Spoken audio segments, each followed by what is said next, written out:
তোর হাতে মোবাইল না বা বলুন, এই বাচ্চার ভবিষ্যৎ কি আয়ের বাপ মা শেষ করছে না? আস্তে আস্তে তাড়া মারলাবে না, আরো বিগড়ে যাবে। ভালোবাসায় পৃথিবী জয় করা যায়, তাই তো নাকি? আমার রাসূলুল্লাহ পৃথিবীকে জয় করেছে কি? তরোয়াল দিয়ে, বোম দিয়ে, বন্দুক দিয়ে? ভালোবাসা দিয়ে, আখলাক দিয়ে, কিরদার দিয়ে, আদর্শ দিয়ে, উসওয়াতুন হাসানা দিয়ে রাসূল পৃথিবীকে জয় করেছে। কিন্তু আমার বক্তব্য, এই বাচ্চাটা, এর হাতে তখন কাগজ কলম থাকবে, এর হাতে এত বড় মোবাইল, এর বাপ মা ছেলেটাকে ক্ষতি করছে না, করে না? তাহলে এ ছেলে বড় হয়ে যদি বাপ মাকে মারে, তাহলে দোষ কে, ছেলেটার না বাপ মার? আর দোষটা বাপ মারি। খবরদার বাপ মায়েরা, বাপেরা ছেলেদের হাতে মোবাইল দেবে না। তুই ইনকাম করবি, নিজের পয়সা কিনবি, মোবাইল দেবো না। আর 2 চাকা দেবে না, শয়তানের চাকা, কখন যে যাবে আর ফিরে নাও আসতে পারে। তো যাক, আমি আমার দিকে ফিরে আসছি, সময় কম। জান্নাত আর জাহান্নামের কথা হচ্ছে। জাহান্নাম বড় গর্ব করে বলছে, এই জান্নাত, আমার মধ্যে ফেরাউন থাকে, আমার মধ্যে পৃথিবীর রাজা নমরুদ থাকে। এরকম বড় নাম করে, গর্ব করে করে জাহান্নাম জান্নাতকে শোনাচ্ছে। আর জান্নাত বলছে, জাহান্নাম শোন, আমার মধ্যে আল্লাহর পিয়ারা বান্দারা থাকে। জোরে বলুন সুবহানাল্লাহ। আমার মধ্যে মজলুম হযরতে বেলাল থাকে। জোরে বলুন সুবহানাল্লাহ। আমার মধ্যে মজলুম রাবিয়া বসরি থাকে। জোরে বলুন সুবহানাল্লাহ। আমার মধ্যে শহীদ আজম হযরত ইমাম হোসাইন পাক থাকে। জোরে বলুন সুবহানাল্লাহ। তাহলে আপনারা কষ্ট যদি হয়, ধৈর্য হারা হবেন না, জানবেন আল্লাহ আপনাকে ভালোবাসে। আল্লাহ পাকের প্রেমের স্টাইলটাই আলাদা। আমাদের প্রেম তো স্বার্থের জন্য, আল্লাহর প্রেম তো নিঃস্বার্থে। তাই তিনি একটু পরীক্ষা করে নেয়। তা সাহাবী এসে বলছে, হুজুর আমি আপনাকেও আল্লাহকে ভালোবাসি।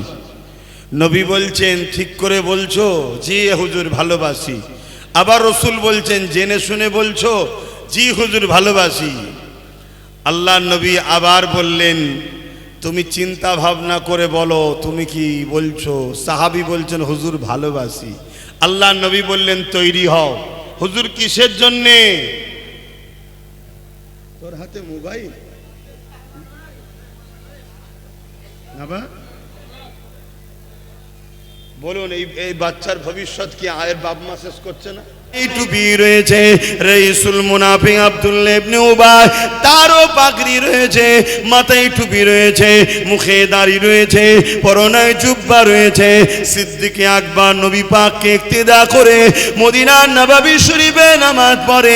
আব্দুল্লাহ ইবনে উবাই ও নবীকে ইক্তেদা করে মদিনার নববী শরীফে নামাজ পড়ে। আবু বকর সিদ্দিক নবীর সঙ্গে জালিম, অত্যাচারী, খুনি, তৎকালীন যারা শাসক ছিল বদমাই, তাদের বিরুদ্ধে রাসূলুল্লাহ লড়াই করেছে। আবু বকর সিদ্দিক নবীর সাথে গেছে, আব্দুল্লাহ ইবনে উবাই ও রাসূলের সাথে গেছে। আবু বকর সিদ্দিক নবীর সঙ্গে হজে গেছে, আব্দুল্লাহ ইবনে উবাই ও নবীর সঙ্গে হজে গেছে। আবু বকর সিদ্দিক নবীর সঙ্গে রোজা রেখে ইফতার করেছে, আব্দুল্লাহ ইবনে উবাই ও নবীর সঙ্গে রোজা রেখে ইফতার করেছে। আল্লাহ নবী কোরআন শোনায়, কালামে হককে শোনায়, শরিয়া শোনায়। আবু বকর সিদ্দিক বসে বসে শোনে, আব্দুল্লাহ ইবনে উবাই বসে বসে শোনে। কিন্তু একটা বড় বিষয় হলো এটা, কোরআন ঘোষিত আব্দুল্লাহ ইবনে উবাই রাইসুল মুনাফিক, জান্নাত জাহান্নামের ঘোষণা হয়েছে, জাহান্নামের সবথেকে নিকৃষ্ট জায়গায় যাবে, এই ঘোষণা হয়ে গেছে। আর আবু বকর সিদ্দিক দুনিয়া থেকে জান্নাতে সার্টিফিকেট পেয়েছে।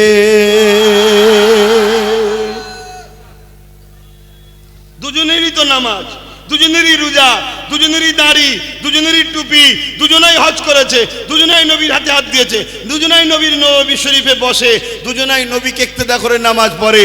একজন ঘোষণা পেচ্ছে জাহান্নামী আর একজন জান্নাতি। কারণ কি? কি হলো তোমাদের?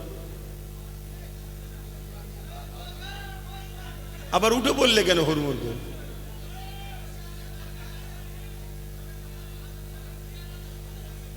ওহ, শান্ত হও, পরিবর্তন হও, মিজাজ ঠান্ডা করো। এগুলো আখলাকে রসুল, নবীর আখলাক এটা। বসো বসো। এই কমিটির ছেলেরা, তোমরা যাতায়াত করুনি, শুনছেন তো ভাইরা? কেন সময় কম ভাই, আমাদের ওদিকে প্রচুর পানি হয়েছে, ঘটপুকুরেও পানি পেয়েছি, কথা বুঝলেন? কিন্তু আল্লাহ শান আপনাদের এখানে হয়নি। আর অথচ এত বড় প্যান্ডেল, আল্লাহ কি না পারে? হ্যাঁ, এই গতকালকে জলসা করলাম, কালকেই জলসা করলাম। কোন জায়গায়? এই একটা কাকদ্বীপের ওইদিকে ভূতমুল্লার পন্না কি বলে, কালকেই তো। হ্যাঁ, সকাল 11টায় টাইম ছিল, যে পৌঁছালাম 12টায়।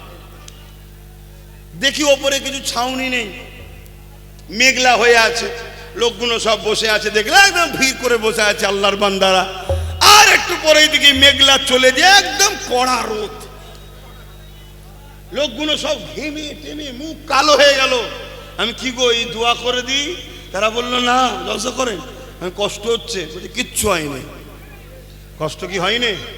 হ্যাঁ হচ্ছে, কিন্তু প্রেমের কাছে কষ্টটা ভালোবাসার কাছে হেরে যাচ্ছে। জোরে বলুন সুবহান। আহারে, আমার বেলাল হুজুরকে গরম রডের ছ্যাঁকা দিয়েছে ঠোঁটে মুখে, মরুভূমির গরম বালিতে শুইয়ে রেখেছে, বুকে ভারী পাথর চাপিয়ে দিয়েছে। এ বেলাল, আল্লাহ ছেড়ে দে, নবী ছেড়ে দে। বেলালের কি কষ্ট হয় না? হ্যাঁ হয়েছে, কিন্তু আল্লাহ রসুলের প্রেমটা এত বেশি ছিল, ওই কষ্ট থেকে প্রেমটা বেশি ছিল, তাই কষ্ট তার সহ্য হয়েছে, কষ্ট তাকে দুর্বল করতে পারেনি। জোরে বলুন সুবহানাল্লাহ, আরো জোরে বলুন সুবহানাল্লাহ। হায় হায় হায় হায়, আজও কিছু বেলালের গোলাম দেখা গেছে, ঘর ভেঙেছে, কল তুলে নিয়ে চলে গেছে। হ্যাঁ, গরু দিয়ে পালিয়েছে, খাসি নিয়ে পালিয়েছে চোরেরা, এত জুলুম করেছে, তারপরও অফার দিয়েছে ফিরে আয়। কিন্তু আলহামদুলিল্লাহ আজও কিছু লোক আছে, তারা এত জুলুম সহ্য করার পরও তারা আজকের দিনেতে হোসাইনের গোলাম, নবী বংশের আওলাদকে ছেড়ে কিন্তু চলে যায়নি।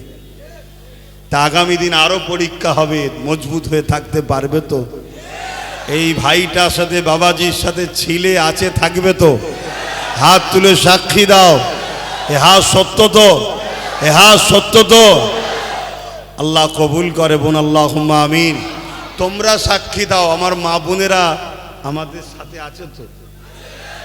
তোমরা সাক্ষী দাও, কেন ওদের কাছে তার আমরা সাক্ষী নিতে পারছি না, এটা তোমরা সাক্ষী দাও, নিয়ে বলো আছে তো নাকি?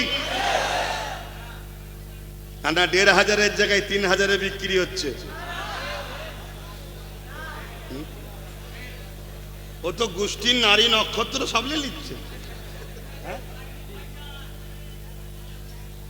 কি যে ধান্দা আছে, কি যে লক্ষ্য আছে, এই তো সবে 2-2.5 মাস বুঝা যাচ্ছে না। তবে যেটাই করুক, যাই লক্ষ্য থাকুক, আমি আজকে বলে যাচ্ছি চ্যালেঞ্জের সাথে, যদি জুলুম করে, জালিম যদি হয়, বেশি দিন নয়, 2-5 বছর টিকবে কি সন্দেহ আছে?